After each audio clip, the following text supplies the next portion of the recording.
ഗസയിൽ ഇസ്രായേൽ സൈന്യം നടത്തിക്കൊണ്ടിരിക്കുന്ന വംശഹത്യകൾക്കെതിരെ വിവിധ പാശ്ചാത്യ രാജ്യങ്ങളിൽ അതിശക്തമായ പ്രക്ഷോഭം വീണ്ടും പുനരാരംഭിച്ചിരിക്കുകയാണ്. ഇതിന്റെയെല്ലാം ഭാഗമായാണ് കഴിഞ്ഞ ദിവസം വാഷിംഗ്ടൺ DC-യിൽ ഏലിയാസ് റോഡ്രിഗസ് എന്ന 30-കാരൻ 2 ഇസ്രായേലി നയതന്ത്ര ഉദ്യോഗസ്ഥരെ വാഷിംഗ്ടൺ DC-യിൽ വെച്ച് വെടിവെച്ച് കൊലപ്പെടുത്തിയത്. വാഷിംഗ്ടൺ DC-യിൽ 2 ഇസ്രായേലി നയതന്ത്ര ഉദ്യോഗസ്ഥരെ വെടിവെച്ചു കൊന്ന സംഭവത്തെ ഖത്തർ, UAE തുടങ്ങിയ അറബ് രാഷ്ട്രങ്ങൾ അതിശക്തമായ ഭാഷയിലാണ് കഴിഞ്ഞ ദിവസങ്ങളിൽ അപലപിച്ചുകൊണ്ട് രംഗത്ത് വന്നത്. കഴിഞ്ഞ 24 മണിക്കൂറിനുള്ളിൽ ഗസയിൽ ഇസ്രായേൽ സൈന്യം നടത്തിയ ആക്രമണങ്ങളിൽ 80-ൽ കൂടുതൽ ഫലസ്തീനികൾ കൊല്ലപ്പെട്ടു എന്നാണ് പുറത്തുവരുന്ന റിപ്പോർട്ടുകൾ. 24 മണിക്കൂറിനുള്ളിൽ ഗസയിലെ 100-ൽ കൂടുതൽ കേന്ദ്രങ്ങളിൽ തങ്ങൾ ആക്രമണം നടത്തിയെന്നാണ് ഇസ്രായേൽ എയർഫോഴ്സ് അറിയിച്ചിരിക്കുന്നത്. ഹമാസിന്റെ ഭൂഗർഭ അറകൾ, റോക്കറ്റ് ലോഞ്ചറുകൾ, അതുപോലെ ഹമാസിന്റെ വിവിധ സൈനിക കേന്ദ്രങ്ങൾ എന്നിവയ്ക്ക് നേരെയാണ് തങ്ങൾ ആക്രമണം നടത്തിയത് എന്നാണ് ഇസ്രായേൽ എയർഫോഴ്സ് അറിയിച്ചിരിക്കുന്നത്. പക്ഷേ ഈ ആക്രമണങ്ങളിലെല്ലാം കൊല്ലപ്പെട്ടത് നിരപരാധികളായ സാധാരണ ജനങ്ങളാണ് എന്നാണ് പുറത്തുവരുന്ന റിപ്പോർട്ടുകളെല്ലാം ഒരുപോലെ സൂചന നൽകുന്നത്.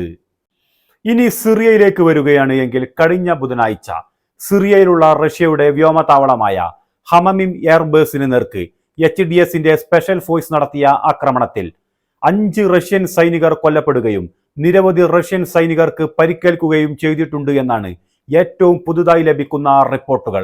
പക്ഷേ ഇതുമായി ബന്ധപ്പെട്ട് റഷ്യയുടെ ഭാഗത്ത് നിന്ന് കാര്യമായ പ്രതികരണങ്ങളൊന്നും ഇതുവരെ പുറത്തു വന്നിട്ടില്ല. സിറിയ ഇപ്പോൾ ഭരിക്കുന്ന HDSന്റെ സ്പെഷ്യൽ ഫോഴ്സ് ആണ് കഴിഞ്ഞ ബുധനാഴ്ച പടിഞ്ഞാറൻ സിറിയയിലെ ലദാക്കിയയിലുള്ള റഷ്യയുടെ ഹമമിം എയർബേസിന് നേർക്ക് അതിശക്തമായ ആക്രമണം നടത്തിയത്. ഹമമിം എയർബേസിന് നേർക്ക് ആക്രമണം നടത്തിയ HDSന്റെ 4 സൈനികരെ റഷ്യൻ സൈന്യം വധിക്കുകയും ചെയ്തിട്ടുണ്ട്. ഇവർ 4 പേരും ഉസ്ബെക് വംശജരാണ് എന്നാണ് പുറത്തുവരുന്ന റിപ്പോർട്ടുകൾ. പക്ഷേ ഇതുമായി ബന്ധപ്പെട്ട് കൂടുതൽ പ്രതികരണങ്ങളൊന്നും റഷ്യയുടെ ഭാഗത്തു നിന്നും സിറിയയുടെ ഭാഗത്തു നിന്നും പുറത്തു വന്നിട്ടില്ല.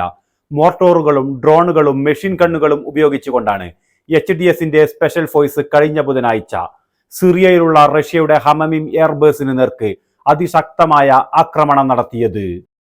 സിറിയയിൽ ആഭ്യന്തര യുദ്ധം നടക്കുന്ന സമയത്ത് ബാഷറുൽ അസദിനെ പിന്തുണച്ചുകൊണ്ട് റഷ്യൻ സൈന്യം HDSന് നേർക്ക് ആക്രമണം നടത്തിയതിനുള്ള പ്രത്യാക്രമണമായാണ് ഇപ്പോൾ റഷ്യയുടെ എയർബേസിന് നേർക്ക് HDSന്റെ സ്പെഷ്യൽ ഫോഴ്സ് ആക്രമണം നടത്തിയത് എന്നാണ് പുറത്തുവരുന്ന റിപ്പോർട്ടുകൾ. പക്ഷേ ഇസ്രായേൽ സിറിയക്ക് നേരെ അതിശക്തമായ ആക്രമണമാണ് ഇപ്പോൾ തുടർന്നുകൊണ്ടിരിക്കുന്നത്. സിറിയയുടെ പല പ്രദേശങ്ങളും ഇസ്രായേൽ സൈന്യം പിടിച്ചെടുത്തു കഴിഞ്ഞു. പക്ഷേ HDS ഇസ്രായേലിന് നേർക്ക് ഒരു ചെറുവിരൽ പോലും അനക്കുന്നില്ല എന്നതാണ് യാഥാർത്ഥ്യം. അതിന്റെ കാരണം മറ്റൊന്നുമല്ല, HDSനെ നിയന്ത്രിക്കുന്നത് ഇസ്രായേൽ, തുർക്കി, അമേരിക്ക എന്നീ 3 രാഷ്ട്രങ്ങളാണ്.